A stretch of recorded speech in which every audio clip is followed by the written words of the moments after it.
Hello, hello, hello, my fellow tea lovers. There's another tea. We have to pour this tea. We all have to test this tea. We all have to give our own opinion. If you're willing, if you don't have anything against pouring out your opinion on this, like the tea, this tea is so hot. Like, I don't even know the camp that I belong to right now. I don't have a camp that I belong to. The more messages I see, the more stories I see about regarding this particular tea, the tea which is Frank Edoho, his wife, and Chike, like this triangle, this particular triangle, this relationship triangle. Like, I don't know where. The first video I was supporting Frank. The second video I was supporting the wife. Right now, I don't know who to support. So let's pour this tea. Let's pour the tea. Let's test the tea. Let's dissect the tea. Let's dive into the tea. Just grab your favorite bottle of drink and relax. Let's talk. So, you guys know the last video I uploaded about Frank's wife exposing him, stripping him off of his, like, honor. So I bumped into this video. Like, amebo work, aproko work is not easy. You want to, the moment you dive into it, you want to see more. You want to know why. You want to get validation of why you're belonging to a particular camp. Or, like, I thought I belonged to Sandra's camp. Now I am neutral.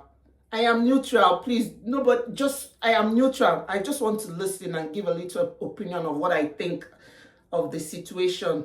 So I bumped into this voice message of Frank's wife. Like, I think apparently Frank found out that his wife and Chike were running things, and they were trying to, like, he gave her an ultimatum to leave the relationship, or maybe they are done or not. That's my own perception after listening to it. So Sandra, which is Frank's wife, had to call Chike, and there was this conversation. From what I got, she wanted the both of them to continue the relationship, and if at all they have to end this relationship, she wanted some goodie. Like, she wanted to test some things before. And in that conversation, if I did not get anything, one of the vital thing I got from that conversation was she saying that it wasn't Frank's fault. Like, she was complicating things, that implicating herself while complicating things, like the conversation. This audio, you might not be able to hear Chike very well, but because Frank's wife's speaker was on, you'll be able to hear. Like, I really don't know what to say right now, but I just need you guys to listen and tell me what you think. Which camp do you belong to right now? Like, the first time I started, I was in Camp Frank. The second video, I was in Camp Sandra. Right now, after listening to this audio, I am neutral. I just want to let you guys know. And if you like what I do, please click on the like button. And if you're yet to subscribe, please click on the subscribe button. Move me to 1,000. I know it is not difficult for you guys. If you want me to get to 1,000, please support me. And I'm going to see you in my next one. Bye-bye. I've told you that he's forming... See, I'm telling you that he's creating a narrative, because it's ending. It's ended, pretty much. That's what I'm trying to tell you. That he's trying to create a narrative and sow seeds in different places that this wasn't his fault and all that, which it wasn't his fault anyway. So he's trying to give that story so that when it all plays out, he's not having to, I don't know, pretty much. I just think that's what he's doing. And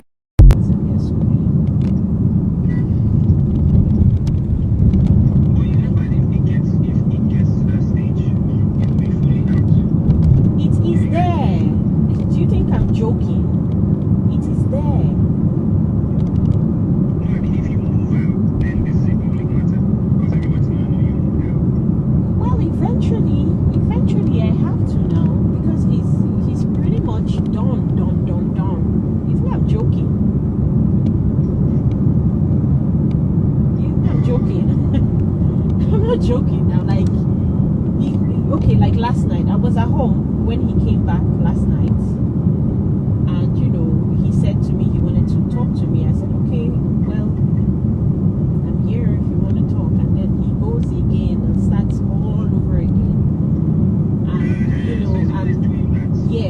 says to me, you know, the first thing he would have done when he found out was to leave, but he feels like, as he didn't leave, he feels like I took it for granted, and I, you know, and whatever kept on happening.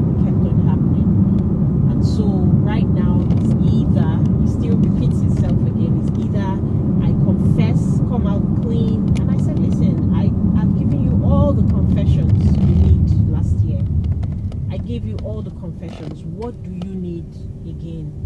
You know, and then he says that he wants to know, he knows that, you know, he perceives or he feels that it's still going on. I said, well, if you had proof, you should have brought out this proof like long time ago, and then just call me a liar and then just do whatever you want to do. But if you don't have proof, you cannot just keep insisting that you want me to confess to what you want to hear. Wait, he says he perceives that we're still talking. Yeah, he said he feels it. He feels it. They said. He just kept on saying they said that we're still talking. That's when he just keeps on saying they said, that you are telling people that I'm calling you and I just cannot do without you. That's basically what he's saying. That's what he's saying.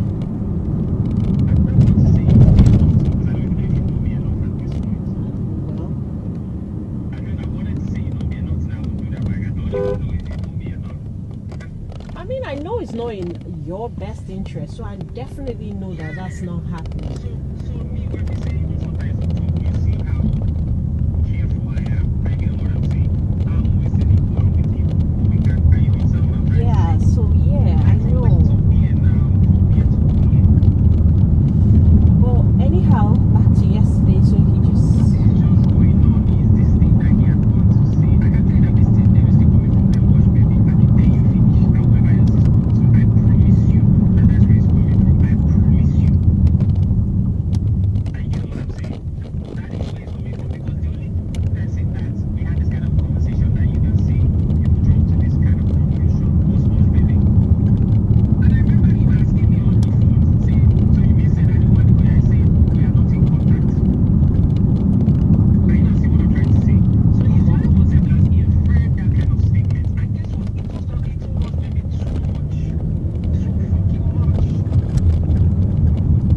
The guy talks, say, So he was anyway. saying that just things that he definitely told him, but I the one that told him those things. The guy said that, you know, if, you know, I'm not confessing, he's done or whatever, back again. So I just heard him, he obviously left the room, packed his bags and went out. He didn't come back last night. So I said, okay, maybe he don't, but he now came back this morning. I said, okay, maybe he's still packing his clothes now, I guess. Oh, I don't know. But yeah, he came back this morning and then left again. Didn't say a word to me, I didn't say a word to him, and pretty much that's it. So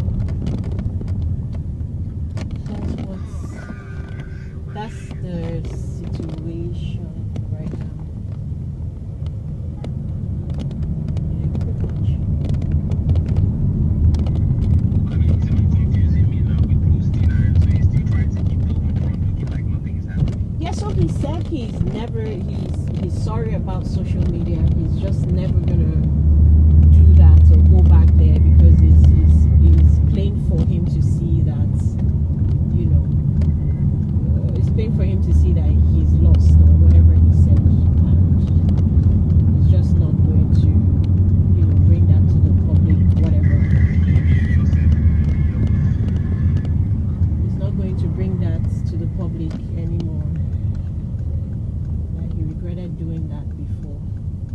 Yeah, but that's funny because he has brought it to the public already. That's what I'm trying to And he's still bringing it to the public because that one is talking his story. He just told one of our close family friends. But he didn't.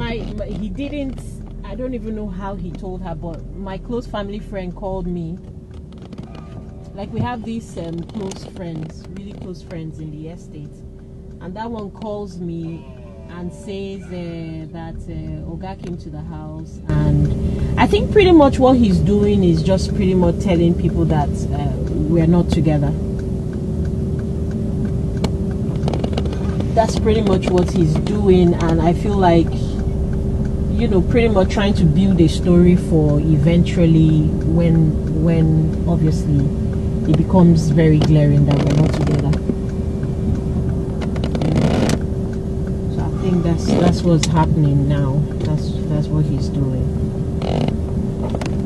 Oh yeah. I mean, for me, you know, yeah, I'm here. I already kind of like spoke to my people about it, and you know,